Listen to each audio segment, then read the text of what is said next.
15 شعبان کی رات میں ہمارے ملکوں میں جو ہمارے عجمی ملک ہیں اس میں وہ کچھ ہو رہا ہے جو نہ میرے نبی نے کیا، نہ صحابہ نے کیا، نہ تابعین نے کیا۔ عجیب و غریب عبادات گھڑ لی ہیں، عجیب و غریب اس کے اعمال بنا لیے ہیں اپنی طرف سے۔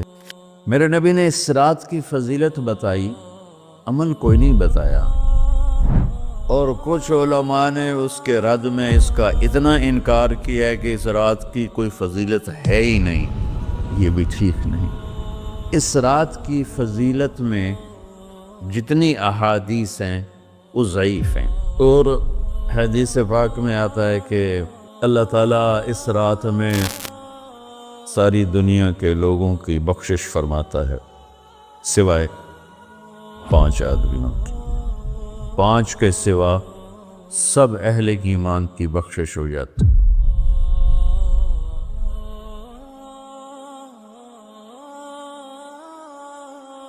میں 15 شعبان کے حوالے سے بات کچھ کرنا چاہتا تھا اور کچھ رمضان کے حوالے سے۔ 15 شعبان کی رات میں ہمارے ملکوں میں جو ہمارے عجمی ملک ہیں اس میں وہ کچھ ہو رہا ہے جو نہ میرے نبی نے کیا، نہ صحابہ نے کیا، نہ تابعین نے کیا۔ عجیب و غریب عبادات گھڑ لی ہیں، عجیب و غریب اس کے اعمال بنا لیے ہیں اپنی طرف سے، اور مسجدیں بھری ہوتی ہیں اور روشنیاں لگی ہوتی ہیں اور وہ آتش بازی ہو رہی ہوتی ہے۔ میرے نبی نے اس رات کی فضیلت بتائی، عمل کوئی نہیں بتایا۔ جیسے یہاں کوئی صلاۃ تسبیح کی جماعت کرا رہے ہوتے ہیں، کوئی اجتماعی تہجد پڑھ رہے ہوتے ہیں، کوئی دیگیں چڑھا رہے ہوتے ہیں، کوئی آتش بازی کر رہے ہوتے ہیں، تو وہ اس میں اتنا غلو ہو گیا ہے کہ یہ بھی ٹھیک نہیں۔ اور کچھ علماء نے اس کے رد میں اس کا اتنا انکار کیا ہے کہ اس رات کی کوئی فضیلت ہے ہی نہیں۔ یہ بھی ٹھیک نہیں۔ اس نیچ کا راستہ۔ اس رات کی فضیلت میں جتنی احادیث ہیں وہ ضعیف ہیں، لیکن اتنی کثرت سے ہیں کہ ان سب کا مل کر جمع ہو کر کم از کم وہ حسن لغیر ہی تک تو پہنچ جاتی ہیں۔ اور ابن عثیمین رحمۃ اللہ علیہ نے بھی یہ لکھا ہے کہ زیادہ سے زیادہ ان احادیث کے مجموعے سے، چونکہ اگرچہ ضعیف ہیں لیکن کافی زیادہ ہیں، تو وہ حسن لغیر ہی تک پہنچ جاتی۔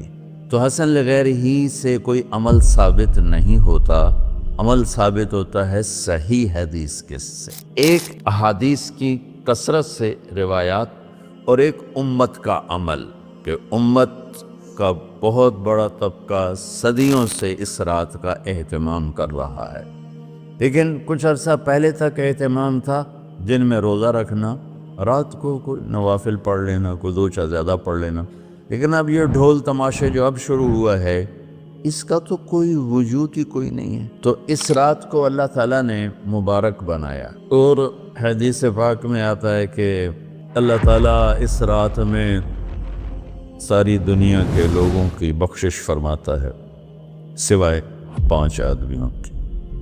5 کے سوا سب اہل ایمان کی بخشش ہو جاتی۔ مشرک، المشرک، پہلا مشرک، دوسرا مشاحن۔ مشاحن کیسے کہتے ہیں؟ دل میں بغض رکھنے والا، کینہ رکھنے والا۔ تیسرا مسبل ازارہ، اپنے پاجامے شلوار چادر کو ٹخنوں سے نیچے تک لے جانے والا، لیکن ایک شرط کے ساتھ کہ وہ تکبر کی وجہ سے، سستی کی وجہ سے ہے، غفلت کی وجہ سے ہے۔ چونکہ جب آپ نے ایک مرتبہ اس کے بارے میں بات کی تو حضرت ابوبکر صدیق نے کہا یا رسول اللہ، میری چادر، عرب چادر باندھتے تھے جیسے ہمارے پنجاب کا لباس چادر تھا، اب وہ کم ہو گئے، ہماری تو بزرگ عورتیں بھی اور مرد بھی سب چادر باندھتے تھے، شلوار تو کسی کو پتہ ہی نہیں ہوتا تھا ہمارے بچپن میں۔ یہ تو پھر آہستہ آہستہ جب تعلیم آئی تو شلوار دیہاتوں میں بھی اور شہروں میں عام ہو گئی۔ تو اگر وہ اس لیے لٹکا رہا ہے کہ طبیعت میں تکبر ہے، پھر اس وعید کا وہ حقدار ہے۔ اگر ویسے اس کی نیچے جا رہی ہے تو میرا مالک ایسا، وہ تو ہے ہی رحیم و کریم، ہے ہی رحیم و کریم، ہے ہی رحیم و کریم، صرف شلوار نیچے لٹکانے سے وہ اتنی شدید سزا دے۔ اگر اس کے پیچھے تکبر ہے، پھر ہے، یہ تکبر نہیں ہے تو انشاءاللہ وہ اس سے محفوظ ہوگا۔ تو اپنی چادر کو لٹکانے والا، لیکن بشرط تکبر۔ کتنے ہو گئے؟ 3۔ عاق لوالدیہ، ماں باپ کا نافرمان۔ نافرمان ایسا کہ دکھ دینے والا۔ چھوٹی موٹی اونچ نیچ تو ہر بچے سے ہو جاتی ہے، جن نے والدین کو ٹکڑے ٹکڑے کر دیا ہو اور ان کو دکھ دے دے دے دے کے ان کا سینہ چیر دیا ہو، چونکہ عاق کہتے ہیں پرزے کرنا کسی چیز کا، تو اپنے دکھ دے کر اپنی بدتمیزی کے ساتھ اس نے ماں باپ کا دل زخمی کر دیا ہو، ایک یہ نہیں معفوت۔ 5واں مدمن خمر، مسلسل شراب پینے والا، مستقل جو شراب کا عادی ہو۔ ان 5 کو مؤخر کر دیا جاتا ہے۔ معافی نہیں ہونے کا مطلب یہ نہیں کہ اللہ تعالیٰ کبھی معاف نہیں کرے گا۔ معافی نہ ہونے کا مطلب یہ ہے کہ یہ 5 ایسے گناہ ہیں کہ اس کی وجہ سے بخشش رک جاتی ہے۔ اگر وہ شرک سے نکل آئے، وہ کینہ سے نکل آئے، وہ تکبر سے نکل آئے، وہ والدین کی نافرمانی سے نکل آئے، شراب چھوڑ دے، تو ان کی بھی بخشش ہو جاتی۔ جب کوئی توبہ کرے گا فوراً بخشش ہو جائے گی۔ نہ 15 شعبان کی ضرورت ہے، نہ لیلۃ القدر کی ضرورت ہے، نہ بیت اللہ جانے کے ساتھ توبہ کی شرط ہے۔ جہاں بھی وہ بیٹھ کے توبہ کرے گا، جس لمحے میں کرے گا، اسی وقت اس کی توبہ قبول ہوگی اور اللہ اس کے پچھلے سارے گناہوں کو معاف فرما دے۔ دن کا روزہ، رات کا قیام، زیادہ قیام سے مراد نوافل ہیں، کوئی گھر میں پڑھ لے، کوئی مسجد میں پڑھ لے۔ نوافل، نفلی عبادات گھر میں ہی افضل ہوتی ہیں۔ میرے نبی سنتیں ہمیشہ گھر سے پڑھ کے آتے تھے۔ تہجد اپنے گھر میں پڑھتے تھے، مسجد میں نہیں پڑھتے تھے، سوائے اعتکاف کے آپ اپنے نوافل سنتیں سب گھر میں پڑھتے تھے، اور مسجد میں صرف فرض آ کے ادا فرماتے تھے، اور اس کے بعد بیٹھنا ہوتا تھا تو بیٹھ جاتے تھے، اٹھنا ہوتا تھا تو اٹھ جاتے تھے۔ تو اعتدال اللہ کو ہر چیز میں پسند ہے۔ دنیا جو مختصر ہے اس میں کیسے پسند نہیں ہوگا؟ آخرت جیسے معاملے میں بھی اللہ ہم سے کہہ رہا ہے اعتدال، امتاً وسطا۔ ایسے عیسائیوں کی طرح ترک دنیا بھی نہ کرو، یہودیوں کی طرح دنیا کے پیچھے نہ پڑ جاؤ، رزق کے حلال بھی کماؤ، اپنے بچوں کو بھی دیکھو، اپنے فرائض کو بھی دیکھو جو دنیاوی ہیں، اور اللہ سے بھی اپنا معاملہ ٹھیک کرو اور درست کرو۔ بعد کے زمانے میں صحابہ کے بعد سے ہی ایک انتہا پسندی امت میں آئی، ساری رات جاگنا۔ فلاں بزرگ تھے، وہ رسے سے اپنے بالوں کو باندھ لیتے تھے کہ نماز پڑھتے پڑھتے جب نیند آئے اور جھٹکا لگے تو رسے سے بندھے ہوئے بالوں سے اس جھٹکے سے تکلیف ہو اور ان کی آنکھ کھل جائے اور پھر نفلوں میں شروع ہو جائے۔ ایک فلاں بزرگ تھے، وہ اپنے آنکھوں میں نمک کا سرما لگاتے تھے تاکہ آنکھیں جل جائیں، اور اس میں وہ جلن پیدا ہو جائے اور نیند اڑ جائے۔ یہ ایسے واقعات بھرے پڑے ہیں۔ فلاں بزرگ تھے، انہوں نے 30 سال عشاء کے وضو سے فجر کی نماز ادا کی۔ یہ اپنی جگہ پہ بزرگی ہے، لیکن یہ بھائیوں یہ دین ہم پیش نہیں کر سکتے۔ فلاں بزرگ تھے، وہ 30 سال سے ستو کھا رہے تھے کہ روٹی کھانے اور ستو کھانے میں 70 دفعہ سبحان اللہ کا فرق پڑ جاتا ہے، تو روٹی کھائیں تو 70 دفعہ سبحان اللہ کم کہہ سکتے ہیں، اور ستو کھائیں تو 70 دفعہ سبحان اللہ زیادہ کہہ سکتے ہیں۔ تو لہٰذا انہوں نے کہا میں نے تو مجھے تو 30 سال ہو گئے، میں تو ستو کھا رہا ہوں، میں تو روٹی نہیں کھا رہا۔ یہ دین نہیں ہے، یعنی یہ وہ دین نہیں جو ہم انسانیت کو پیش کر سکیں۔ یہ تو لوگوں کو دوڑانے والی بات، یہ رہبانیت کی شکل ہے۔ یہ وہ دین نہیں جو ہم لوگوں کو پیش کریں گے تو وہ کہیں گے واہ واہ واہ واہ کیا دین ہے بھائی، قبول کرو۔ یہ ایک قسم کا غلو آیا۔ میں ایک حدیث سناتا ہوں، بخاری شریف میں بھی ہے، مجھے اب ہر شے بھول گئی، لیکن وہ ہے نہی الغلو، اس طرح کر کے آپ لوگ زیادہ جانتے ہوں گے جو پڑھ رہے ہیں کہ غلو سے نہیں۔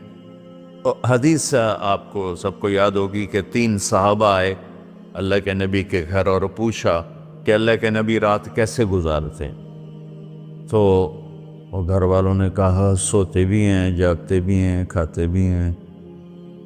تو وہ تینوں آپس میں کہنے لگے وہ تو نبی ہیں، سوئیں بھی تو کوئی بات نہیں، اور شادی ہے کوئی بات نہیں، ہم تو نبی نہیں، ہمیں تو کچھ کرنا چاہیے۔ ایک نے کہا کہ میں ساری زندگی روزہ نہیں چھوڑوں گا، ایک نے کہا کہ میں ساری زندگی سوؤں گا نہیں، ایک نے کہا میں ساری زندگی شادی نہیں کروں گا۔ تو دیکھنے میں تو واہ واہ کیا بڑی بزرگی ہے، وہی بڑے بزرگ ہے۔ ہمارے نبی کو پتہ چلا، آپ نے تینوں کو بلا لیا، کہ تم مجھ سے زیادہ اللہ سے ڈرنے والے ہو، میں تم سے انا اتقاکم یا اخشاکم، الفاظ آپ لوگ کو زیادہ یاد ہوں گے لیکن مفہوم میں صحیح پیش کر رہا ہوں۔ آپ نے کہا میں تم سے زیادہ اللہ کو جانتا ہوں، تم سے زیادہ اللہ سے ڈرتا ہوں، میں سوتا بھی ہوں، میں کھاتا بھی ہوں، میں روزے بھی رکھتا ہوں، میں چھوڑ بھی دیتا ہوں، میری بیویاں بھی ہیں، میں اپنی بیویوں کے پاس بھی جاتا ہوں۔ تم دین میں غلو سے بچو، پہلے امتوں کو ہلاک کر لیا دین میں غلو۔ دنیا میں غلو یعنی انتہا پسندی، ایکسٹریمسٹ ہونا، دنیا ہو یا دین ہو، دونوں میں اعتدال بچو، اللہ تعالیٰ کو پسند ہے۔ تو شعبان کے حوالے سے ایک علماء کا طبقہ اتنا رد میں گیا کہ ایسی نفی کر دی کہ جیسے ہے ہی کچھ نہیں، یہ بھی غلط ہے۔ ایک طبقہ وہ ہے جو پتہ نہیں کیا کچھ کرتا ہے شب برات کے نام پر، وہ بھی غلط۔ ساری حدیثوں کو ملا کر روزہ اور رات کا قیام، کہ رات کو اٹھ کے کچھ اللہ کو یاد کر۔ اس آیت میں بعض مفسرین سے غالباً بھول ہوئی، حامیم والکتاب المبین انا انزلناہ فی لیلۃ مبارکۃ انا کنا منذرین فیہا یفرق کل امر حکیم امر من عندنا انا کنا مرسلین۔ یہ لیلۃ القدر ہے، انا انزلناہ فی لیلۃ مبارکۃ، یہاں دوسرا لیلہ مبارک رات میں ہم نے قرآن کو اتارا۔ دوسری آیت کو جوڑو، انا انزلناہ فی لیلۃ القدر، ہم نے قرآن کو لیلۃ القدر میں اتارا۔ تو وہ آیت اس آیت کا ترجمہ کر رہی کہ لیلۃ مبارک سے مراد لیلۃ القدر ہے، 15 شعبان نہیں۔ لیکن بعض مفسرین جو بڑے لوگ ہیں، لہذا ہم سب کا ادب احترام کرتے ہیں، لیکن رائے کا اختلاف ہو وہیں بڑے علماء میں ہی ہے، تو اسی کو میں آپ کے سامنے نقل کر رہا ہوں، کوئی اپنی رائے نہیں دے رہا ہوں۔ تو ان سے یہ صاف ہو گیا کہ انہوں نے اس کو 15 شعبان بنا دیا۔ یہ 15 شعبان کی رات نہیں ہے، یہ لیلۃ القدر ہے، کہ جس میں وہ پورے سال کے احکام اعلان کر دیے جاتے ہیں، وہ شب قدر ہے۔ اس میں بھی معافی ہوتی ہے، اس میں بھی معافی ہوتی ہے، لیکن شب قدر تو قرآن سے صحیح احادیث سے ثابت ہے، اور شعبان کی رات ضعیف حدیثوں سے ثابت ہے، لیکن کثرت حسن لغیرہ ہی اور امت کا عمل اس میں بہت بڑی گنجائش پیدا کرتا ہے۔ تو جو بچہ روزہ رکھنا چاہے ضرور رکھے، جو رات کو اٹھنا چاہے ضرور اٹھے، لیکن وہ اتنا نہ اٹھے کہ صبح سبق میں سویا پڑا ہو۔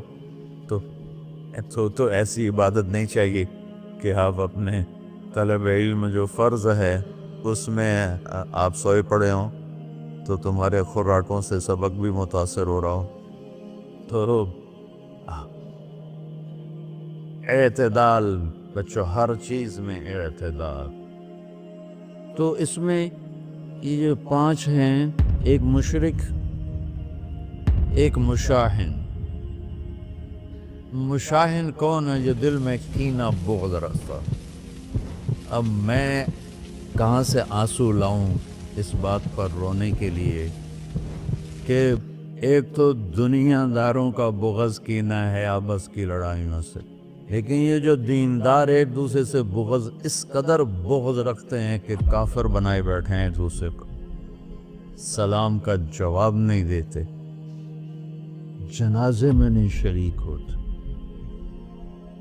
اس کا جرم واپس جاتا ہے تاجروں کو نہیں، حکمرانوں کو نہیں، خطیبوں، نادان، ہر خطیب نہیں، نادان خطیبوں، جو ہر مکتبہ فکر میں موجود ہیں، جو اس شدت کے ساتھ اوروں کی نفی کرتے ہیں اور اپنے آپ کو صحیح کہتے ہیں کہ جیسے باقی سب جہنمی ہیں، سب کافر ہیں، اور صرف ہم ہی صحیح ہیں اور ہم ہی جنت میں جائیں گے اور کوئی جنت میں نہیں جائے گا۔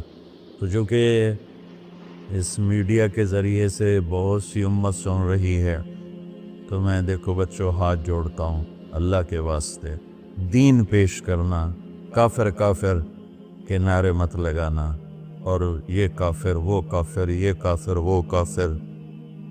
اللہ بڑا کریم۔